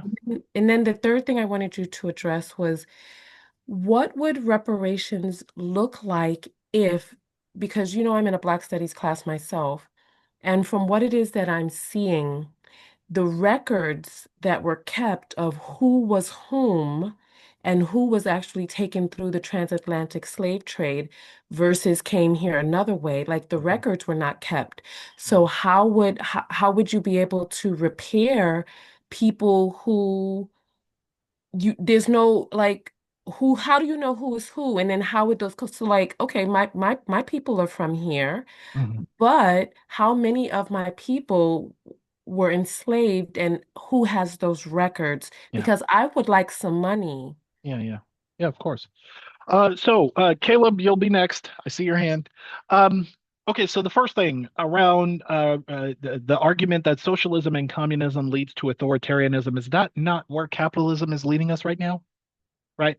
And so it's always been the case that the people who argue against socialism, excuse me, and communism, and the problems that they cite around socialism and communism are the same problems that are actually the problems with capitalism. And so the argument that socialism leads to authoritarianism, I would actually just point to examples in other countries of like democratic socialism, right? Where it's not socialism where there's a collective body of political power consolidated among all people, but rather that dutifully elected people pass policies that favor the interest of the common person, the average person. And so we're pointing to other countries here. Germany, for example, and I'm talking about modern day Germany, not 1942 Germany. Okay. Um, they are currently democratic socialism. Is Germany suffering from problems of authoritarianism right now? Because as far as I can see, that appears to be us, right? Um, Communism leading to authoritarianism. How? Isn't communism by its very definition power belonging to a collective commune of people? And so, therefore, authoritarianism is kind of antithetical to communism. Now, that's not me advocating for communism. However, I don't see how communism could actually lead to authoritarianism, and where there are like breadcrumb trails to authoritarianism in the modern day that I can observe, capitalism is certainly leading us there. So I would entertain having a back and forth with a person who argues on this basis, just because I could then be able to expose the kind of Well, all rhetorical you have to do flaws is there. speak to Chinese students and ask Sure. them how they feel about the Chinese government, and they won't say much because they can't. Yeah, And yeah, that's a the communist Chinese country. Communist Party, yes, to the same extent that the Nazis were National Socialists. Is it actual communism if the collective people don't actually have political power, or was it just authoritarianism under the guise of communism? I'd love to have that discussion, but I don't know. That's at least where I sit until I would hear the back and forth from the person who's actually parroting that argument. The second point, the wealth gap. You said. Oh, okay. Caleb, I haven't forgotten about you. You said adjusted for the 1%. I actually don't know if that graph is adjusted for 1% inflation or not. However, what I would encourage you to kind of conceptually understand about that graph is there is a kind of overlap. Let me see if I can pull it up really quick. I'll pull it back up. Let me put on my full screen here. Hold on with me for just a second. Let's share the screen. Where's my Zoom? Here's my Zoom. Share. Let's go back to that for just a second. Okay, so, what you can see here is that, yes, there is a mountain that is affiliated with the white racial group, but it doesn't necessarily start at the boundary that we're seeing overlap the category other. There's a kind of overlap here. Where we're talking about consolidation of wealth that overlaps these other groups. So, if you wanted to think about it in the way, you could say the light blue kind of sits in front of the orange, which kind of sits in front of the yellow, which kind of sits in front of the navy blue here. But that navy blue also touches the bottom. It touches the number zero. So it includes, I would assume, the ultra wealthy, the 1%, because in the y-axis here we're talking about trillion, right? But it can also include so-called trailer trash, or like white impoverished people too. So that would be, at least conceptually, I think that graph is accounting for the 1%. However, I don't specifically know that. Okay. Third, you asked this question about records being inconsistently kept, who's entitled. to a check, who gets it, those kinds of things. That's actually a great point of debate. And it was a great point of debate when I was a volunteer for the California Reparations Task Force. They held these town hall meetings where people would come and they would chime in their thoughts and ask questions. Many people had concerns. They had issues because part of the reason in the California Reparations Task Force exploring what reparations would look like for the state of California on the basis of slavery, they were saying that the only way that you would be entitled specifically to a monetary payment is if you can prove relationship to an ancestor who was enslaved. Now, part of the reasoning for that is because of what the reparations is for. It is reparations for slavery. And so, in order to fit the criteria for what that is, you would, in essence, at the bare minimum, have to prove relation to that. Now, there were lots of people who were pissed off about that because they're saying, yes, I know my ancestors were enslaved. I have records of it. I have storytelling and all of that. But in lots of cases, I don't have any proof. So, like, what do I do?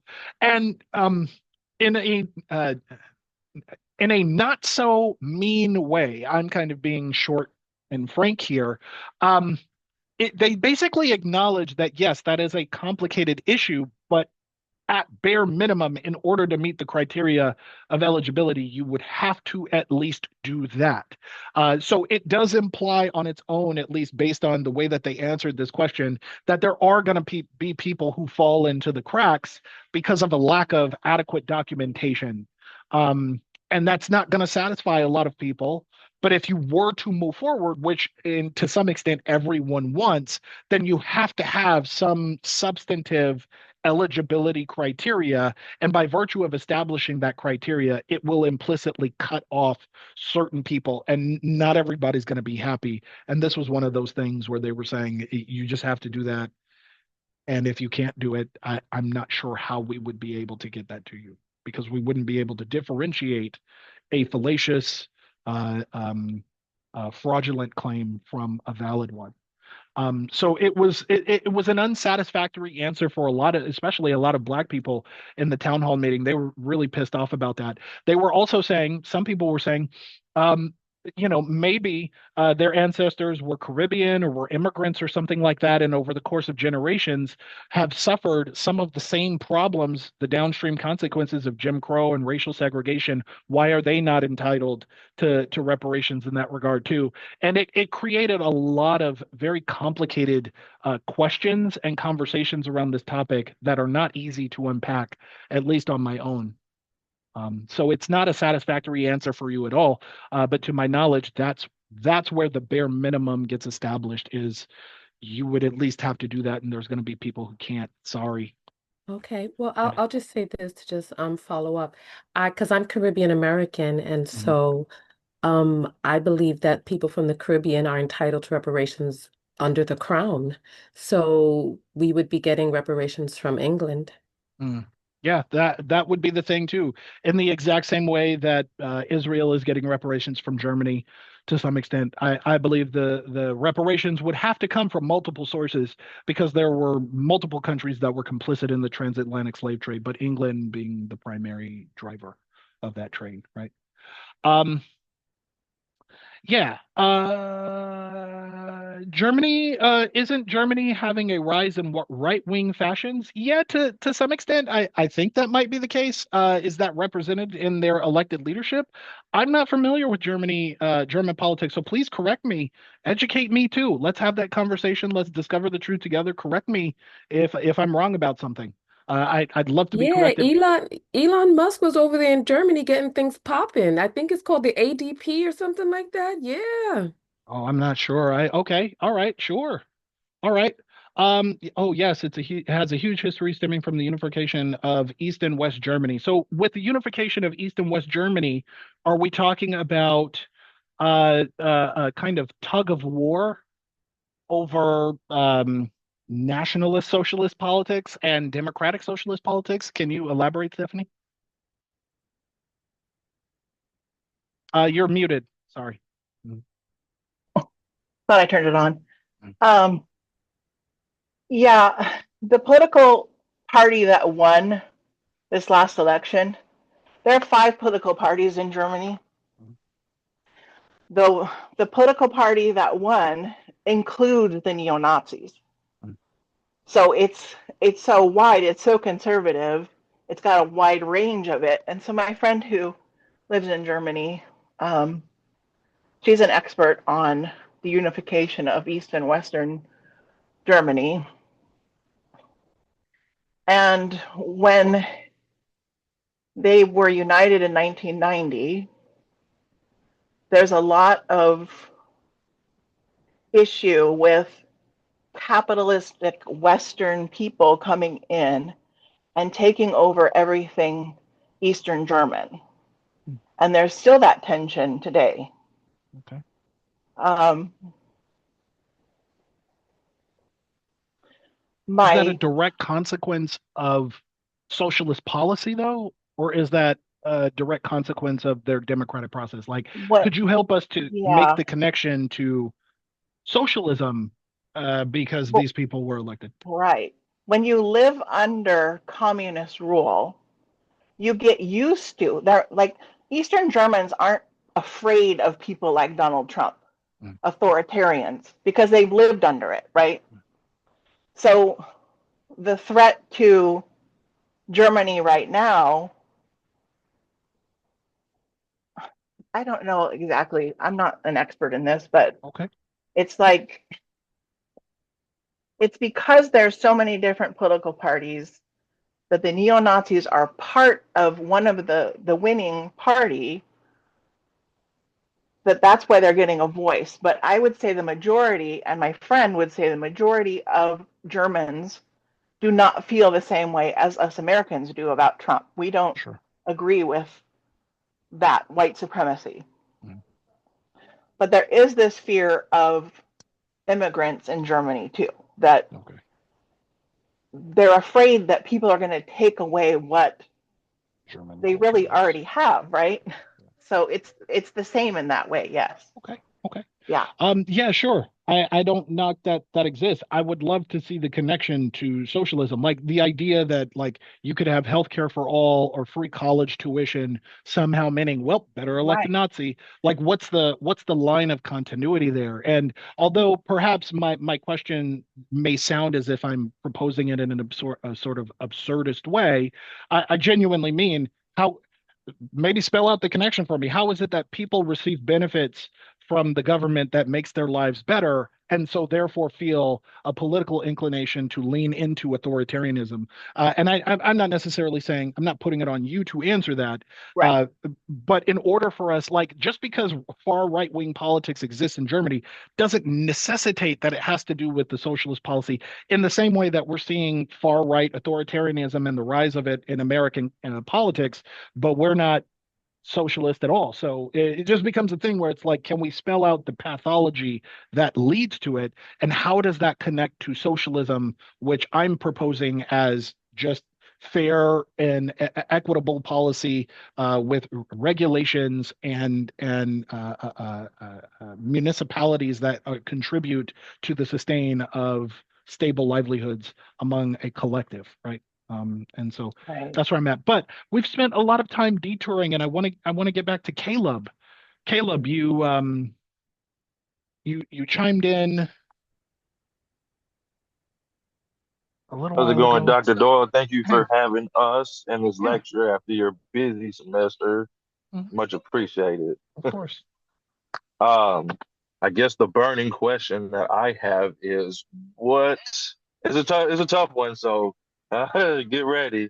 Okay. What do we have to do to get these Congress, get their head out of their asses collectively to make this shit happen, with the reparations? Because this is all stuff that has been discussed. If none of the list that you put in the reparations has, um, it's not foreign ideas. You said Bernard Taylor has it in his agenda.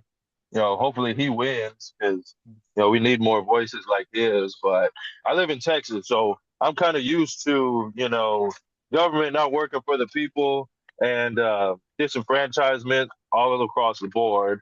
You Yeah, know, the stupid Supreme Court paused the stay on the gerrymandered maps to continue toward the election. So yeah. that's a big unfortunate thing about that. But silver lining is, Jasmine Crockett's going to run for Senate. So we got two pretty good Democratic Senate in the race, which, is a good thing, but also a bad thing because you want, one of them to still get a seat in Yeah. another capacity. But yeah, I mean, how do we get rid of this establishment of white supremacy in Congress and the government Mhm. that still Um, is in there today? So I don't think this is the only solution, but it's one that I see as the effective solution. I just saw a video of a guy who was a two-time Trump supporter admitting at a town hall that he was an idiot for voting for Donald Trump and substantively listed a number of reasons for why he made that mistake. And he was willing to own that mistake, and he was willing to want to talk about the ways that we might be able to reverse many of the things going on here, and people like him. And I think one of the effective solutions here is exactly what I am doing. It's education. It's informing people of specifically how they end up benefiting from things that they appear to be against. I just saw a video not too long ago, maybe a few weeks ago, rather, of a woman who was against Obamacare, but in support of the Affordable Care Act, but identified as conservative, right? And it's a thing where it's like, so if we have alignment on the values, and the policies, but your gripe is what the name is called, who it's associated with, and the feelings you get from connecting to their name, then maybe you just don't have the accurate access to the information that would help you to make a better decision, right? And so in this regard, on something like reparations, it means that if I was able, ideally, to get on to turn all of my course material into something like a Cosmos like TV show, right? Where I could episodically explain to people how these issues exist in the United States. And then we get to the season or series finale. And at the end of the finale, I'm specifically telling you, the viewer of this program, about how you would benefit from the reparations you've always been against. How many people would I win over? How many conversations would I get started about thinking about reparations in ways you never thought about it before? And the reality is, I have a classroom every semester. I always get classrooms full of students who are coming from conservative homes. They identify as conservatives, and by the end of the semester, they're firmly turned around on many topics, thanking me for changing their mind. So it becomes a thing that if I can get this information to the right people, and by the right people, I mean just the American people, that is going to reshape how they look to who they're going to elect, why they're electing that person, what kinds of policies they support, et cetera. Right. And so for me, something like that is just going to be a matter of, can you explain this to a person who would be against reparations and change their mind on it, and not debate them about it, not talk down to them, but just go, look, here's what would happen to your life specifically if the United States moved forward on reparations for slavery. Why are you against this? And then put it on them to think about reasons why they're against it. And it's going to be very hard to do so if the conversation is around these topics. Does that make sense? And it's almost like that question. Yeah, it does. It's almost like that question with the Obamacare versus the Affordable Care Act. If you yeah, call it, the slave reparations, then, all these Trump supporters in the South are going to be against it because they yeah, think that, nothing was done wrong, Confederate flag waving. But if you do, obviously name it something else, then they'll probably go for it. yeah. It's one of those, almost not everybody should vote, almost, you know. Right, That right. type of thing. Um, Can I get someone else? Oh, Glenda says, I live in Florida and he unfortunately has a long road ahead. The only silver lining is that we just saw a Democratic mayor elected in Dade County after Republican rule over 30 or 40 years. If District 21 is in North Florida, his prospects will be dismal. Yeah. I mean, perhaps, but that doesn't mean he shouldn't try. And I would go so far as to say that if even this kind of information were to make its way to other people who live in that county, how many people could you win over? How many conversations at the dinner table could you get started around being willing to elect someone a little bit different than what you're used to, because you only stand to gain if they're in favor of these kinds of policies, right? So it's a thing where there has to be a transformation, but it has to be transformative. Yeah, Stephanie says it's like planting the seeds of the idea of reparations. Yeah, Tanya.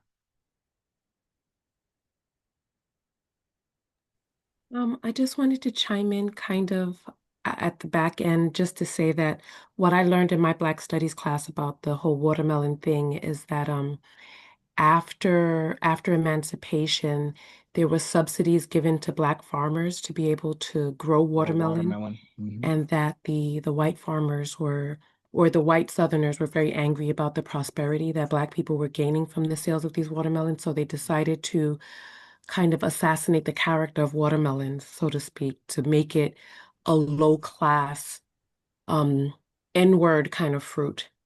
That's my only input. Yeah. Actually, I heard that too. A few students have put that in class. I I I'm not saying that's false. Uh, I'm just saying I heard different, and it becomes a thing where it becomes a thing where like looking at it through that perspective makes sense. Looking at it through the alternative perspective that I positioned also makes sense. I actually have no idea what I mean, would be surely right there must be in. some documentation if there was some sort of subsidy. Yeah, sure, perhaps. Um, but then watermelon has been grown for centuries, and seeing black people with these giant smile-shaped things on their faces, it just becomes a thing where it's like I don't know, like maybe it has multiple origins, and I don't want to shoehorn my thing in there either. I'm just saying when I was taking African American studies, I also learned this in a fundamentally different way, and I wonder how it's reconciled. I don't know, right? Um, Yeah. Other questions? Would you like to chime in on the topic of reparations? To the people who are listening on IG Live, frankly, I need to apologize to you. Apparently, IG is doing a thing now where they have a 1 hour time limit on the live stream. And before it shuts off, and it did not used to be that way.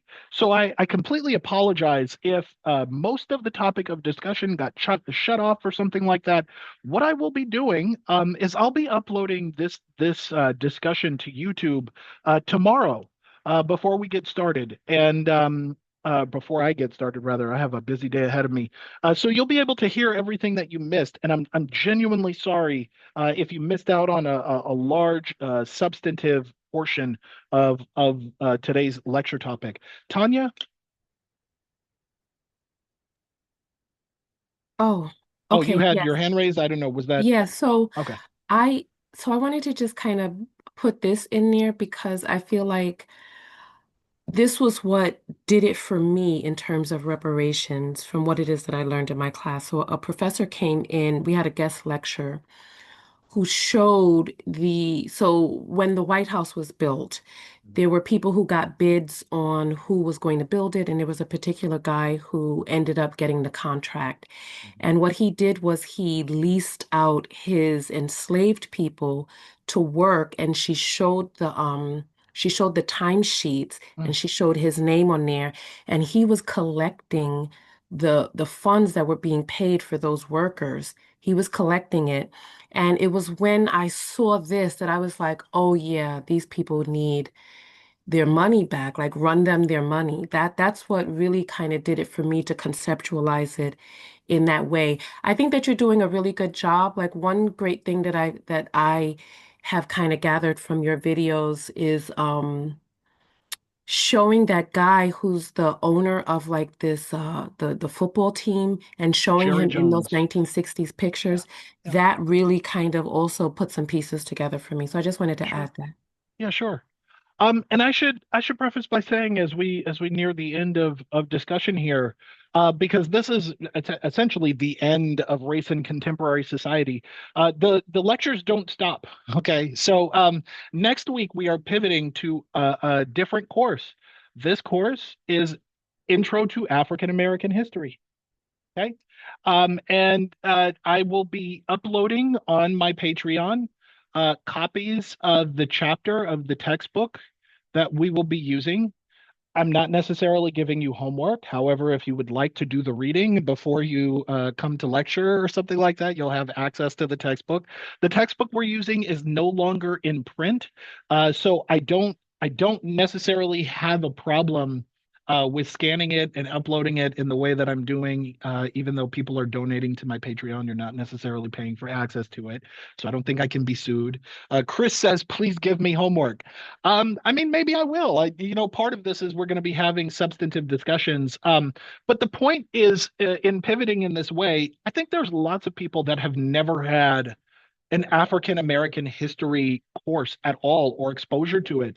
And consistently, what I find when I teach this at universities, the specific class, is by the end of the semester, my students are thoroughly convinced that there's no distinction between African American history and American history. It's just the history they were never exposed to. As it centers African American experiences and perspectives. Starting next week, on Sunday, we're basically diving into chapter one of this book. So I will put up the first chapter. I will upload it several days ahead, so that if you so choose, you can have access to the readings or scans of the readings, and then we'll just start. One of the things that's going to happen with this shift, I just want to specify, is we may end up breaking each chapter into like 2 weeks or so. Some of the topics here that I want to hit, it does a thing where the lectures are fairly long, but in being long, they're informative. I'll have open discussion about these things. But it just might be a thing where we're just taking our time. So it's a thing that you can follow along. You're welcome to chime in and week out like you've been doing. I'd love to see some of the same faces here. But let's do that. Let's do African American history. Let's give you some of the information and the background that you may not have known. You might be able to piece together with what you do know about American history. And then it will only add depth to the topics that we've covered here in this race and contemporary society abridged version. Okay. So that's where I will leave discussion for this week. Okay. I will see you next week, where we will jump into African American history, and I'll see you next week. Thank you so much for participating, everybody. All right. Talk to you later.